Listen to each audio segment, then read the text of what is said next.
नमस्कार। प्रस्तुत है आज का चिंतन। सूर्योदय पूर्व दिशा से होता है। उषा काल की लालिमा उसकी पूर्व सूचना लेकर आती है। कुक्कुट उस पुण्य वेला की अग्रिम सूचना देने लगते हैं। तारों की चमक और निशा कालिमा की सघनता कम हो जाती है। इन्हीं लक्षणों से जाना जाता है कि प्रभात काल समीप आ गया और अब सूर्योदय होने ही वाला है। नवजागरण का, युग परिवर्तन का सूर्योदय भी इसी क्रम से होगा।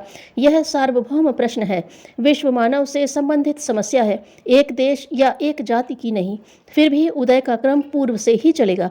कुछ चिरंतन विशेष परंपरा ऐसी चली आती है कि विश्व मानव ने जब भी करवट ली है तब उसका सूत्र संचालन सूर्योदय की भांति ही पूर्व दिशा से हुआ है। यों पाश्चात्य देशवासी भारत को पूर्व मानते हैं, पर जहाँ तक आध्यात्मिक चेतना का प्रश्न है, निसंदेह यह श्रेय सौभाग्य इसी देश को मिला है।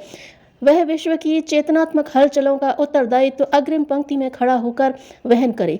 इस बार भी ऐसा ही होने जा रहा है। युग परिवर्तन का प्रकाश इस पुण्य भूमि से प्रारंभ हो चुका, अब वह कुछ ही समय में विश्वव्यापी बनने जा रहा है। विश्व जड़ और चेतन दो भागों में विभक्त है। जड़ प्रकृति से संबंधित प्रगति को संपदा के रूप में देखा जा सकता है और चेतन प्रकृति के विकास को विचरणा एवं भावना के रूप में समझा जाएगा। सुविधा और संपदा की अभिवृद्धि भौतिक प्रगति कहलाती है और चेतना की उत्कृष्टता को आत्मिक उत्कर्ष कहा जाता है। जहाँ तक भौतिक प्रगति का संबंध है, वहाँ तक उसके लिए राजतंत्र, अर्थतंत्र, विज्ञान तंत्र और शिक्षा तंत्र का उत्तरदायित्व है कि वे अधिकाधिक सुविधा एवं संपदा उत्पन्न करके सुख साधनों को आगे बढ़ाएं। आत्मिक प्रगति के लिए ज्ञान तंत्र उत्तरदायी है। इसे दूसरे शब्दों में दर्शन, धर्म, अध्यात्म एवं कला के नाम से जाना जा सकता है। चेतना की भूख इन्हीं से बुझती है, इसे इन्हीं से दिशा और प्रेरणा मिलती है। परिवर्तन एवं उत्कर्ष भी इन्हीं आधारों को लेकर संभव होता है। अस्तु यह अनिवार्य है कि यह चेतनात्मक प्रगति आवश्यक हो तो ज्ञान तंत्र को प्रखर बनाना पड़ेगा। सच तो यह है कि कभी ज्ञान तंत्र शिथिल पड़ता है, विकृत होता है, तभी व्यक्ति का स्तर लड़खड़ाता है और उस अस्त व्यस्तता में भौतिक जगत की समस्त गतिविधियां उलझ जाती हैं। तत्वदर्शी सदा से यह कहते रहे हैं कि संपदा नहीं, विचारणा प्रमुख है। यदि विचारणा सही रही हो तो संपदा छाया की तरह पीछे पीछे फिरेगी, पर यदि संपदा को ही सब कुछ माना गया और चेतना स्तर की उत्कृष्टता उपेक्षित की गई तो बढ़ी हुई संपदा दूध पीकर परिपुष्ट हुए सर्प की तरह सर्वनाश करने पर उतारू हो जाएगी। यह शाश्वत तथ्य है। इसे इतिहास ने लाखों बार आजमाया है और करोड़ों बार आजमाया जा सकता है। युग परिवर्तन के जिस अभियान में हमें दिलचस्पी है वह चेतनात्मक उत्कर्ष ही है। इसके लिए ज्ञान तंत्र को समर्थ और परिष्कृत करना पड़ेगा। इसका अर्थ यह नहीं कि भौतिक प्रगति व्यर्थ है, वह भी आवश्यक है, पर वह दूसरे लोगों का काम है जिसे वे शक्ति भर संपन्न कर भी रहे हैं। सरकारें पंचवर्षीय योजना बनाती हैं, वैज्ञानिक शोध कार्यों में जुटे हुए हैं, अर्थशास्त्री व्यवसाय, उत्पादन और वितरण का ताना बाना बुन रहे हैं, सैन्य तंत्र आयुधों के निर्माण और योद्धाओं के प्रशिक्षण में लगा है, शिक्षा शास्त्री बौद्धिक क्षमता के अभिवर्धन में लगे हैं। उपेक्षित तो ज्ञान तंत्र ही पड़ा है। उस नाम पर जो खड़ा है उसे तो विदूषकों जैसी विडंबना ही कहा जा सकता है।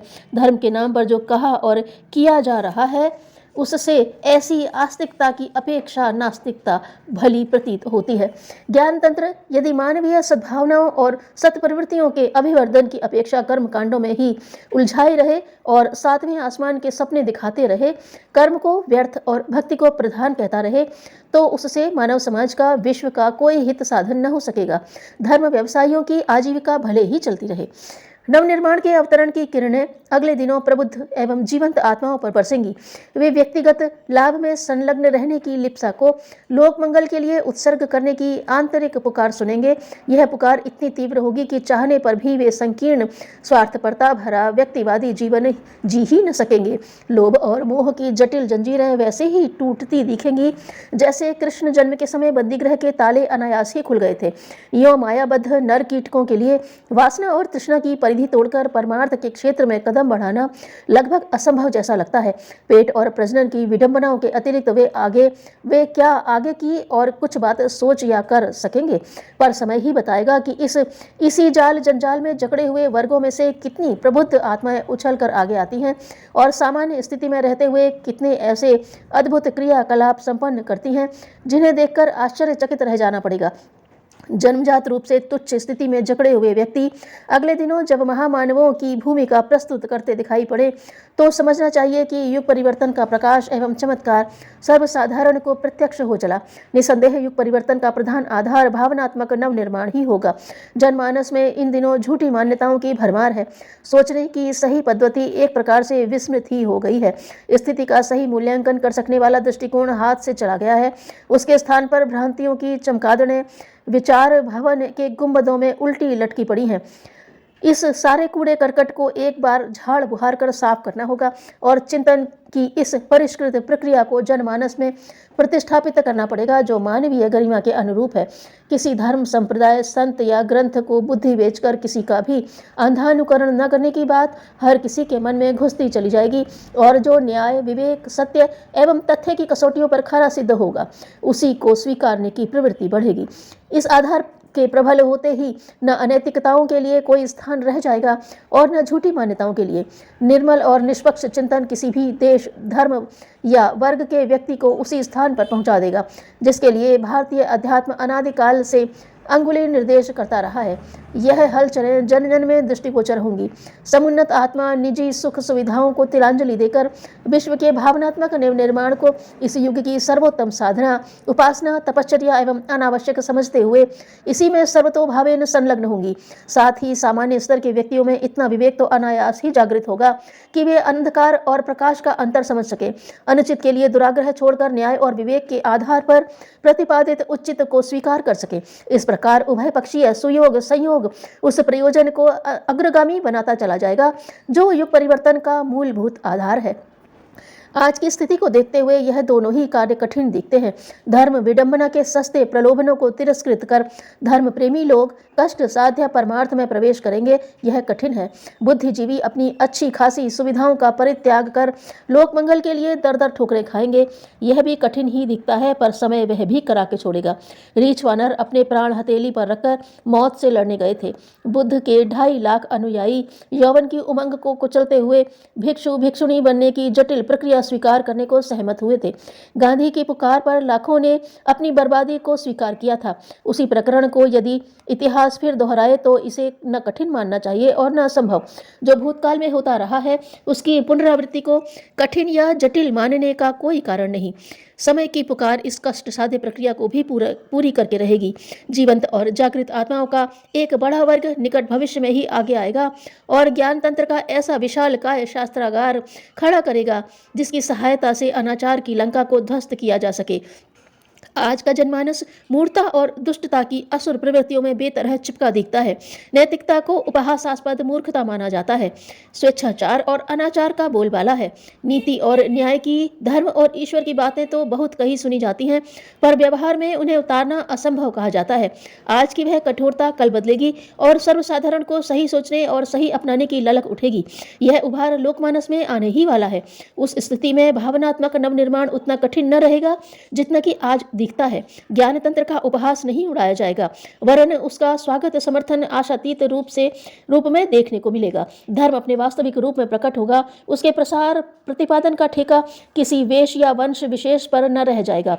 संप्रदायवादियों के डेरे उखाड़े जाएंगे, उन्हें मुफ्त के गुलछर्रे उड़ाने की सुविधा छिनती दिखेगी तो कोई उपयोगी धंधा अपनाकर भले मानसों की तरह जीविकोपार्जन करेंगे।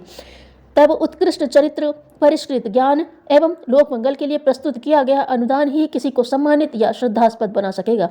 पाखंड पूजा के बल पर जीने वाले उलूक उस दिवा प्रकाश से भौचक होकर दिखेंगे और किसी कोटर में बैठे दिन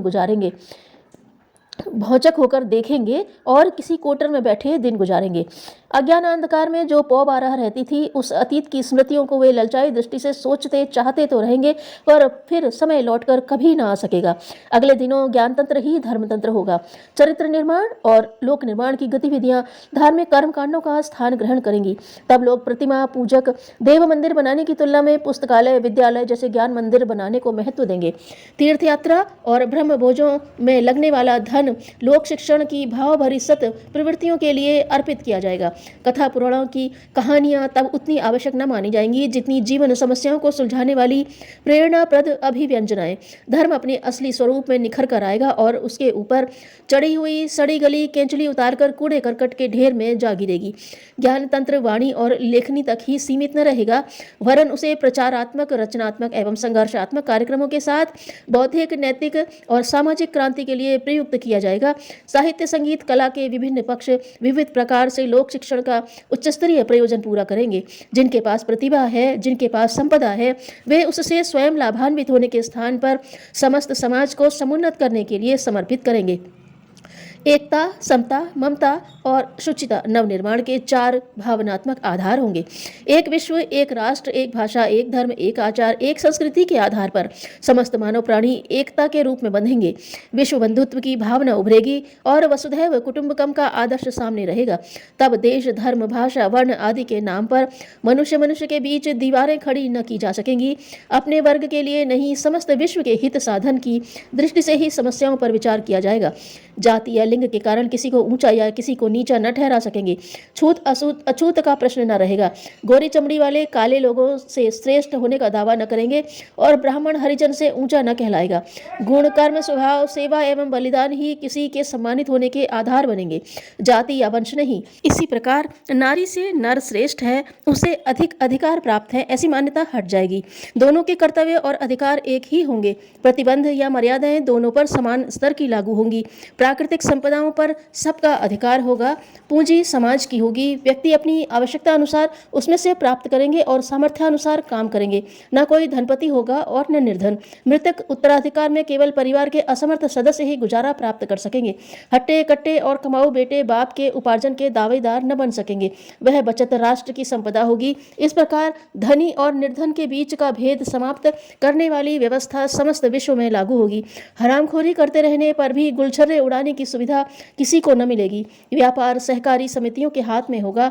ममता केवल कुटुंब तक सीमित न रहेगी, वरन वह मानव मात्र की परिधि लांघते हुए प्राणी मात्र तक विकसित होगी। अपना और दूसरों का दुख सुख एक जैसा अनुभव होगा। तब न तो मांसाहार की छूट रहेगी और न पशु पक्षियों के साथ निर्दयता बरतने की। ममता और आत्मीयता के बंधनों में बंधे हुए सब लोग एक दूसरे को प्यार और सहयोग प्रदान करेंगे। शरीर, मन, वस्त्र, उपकरण सभी को स्वच्छ रखने की प्रवृत्ति बढ़ेगी। शुचिता का सर्वांगीण विकास होगा। गंदगी को मानवता का कलंक माना जाएगा। न किसी का शरीर मैला कुचला रहेगा और न वस्त्र। घर को गंदा गलीच न रहने दिया जाएगा। मनुष्य और पशुओं के मलमूत्र को पूरी तरह खाद के लिए प्रयुक्त किया जाएगा। वस्तुएं यथास्थान, यथाक्रम और स्वच्छ रहने की आदत डाली जाएगी। मन में कोई छल, कपट, द्वेष, दुर्भाव जैसी मलिनता न रखेगा। एकता, समता, ममता और शुचिता, इन 4 मूलभूत सिद्धांतों के आधार पर विभिन्न आचार संहिताएं, रीति नीति, विधि व्यवस्थाएं, मर्यादाएं और परंपराएं बनाई जा सकती हैं। भौगोलिक तथा अन्य परिस्थितियों को देखते हुए उनमें हेर फेर भी यत्किंचित होते रह सकते हैं, पर आधार उनके यही रहेंगे। यह ध्यान रखने की बात है कि संसार की 2 ही प्रमुख शक्तियां हैं, एक राजतंत्र, दूसरी धर्मतंत्र। राजसत्ता में भौतिक परिस्थितियों को प्रभावित करने की क्षमता है और धर्मसत्ता में अंतश्चेतना को। दोनों को कदम से कदम मिलाकर एक दूसरे की पूरक होकर रहना होगा। यह नारा थोथा है कि राजनीति का धर्म से कोई संबंध नहीं। सच्ची बात यह है कि एक के बिना दूसरा अपूर्ण है।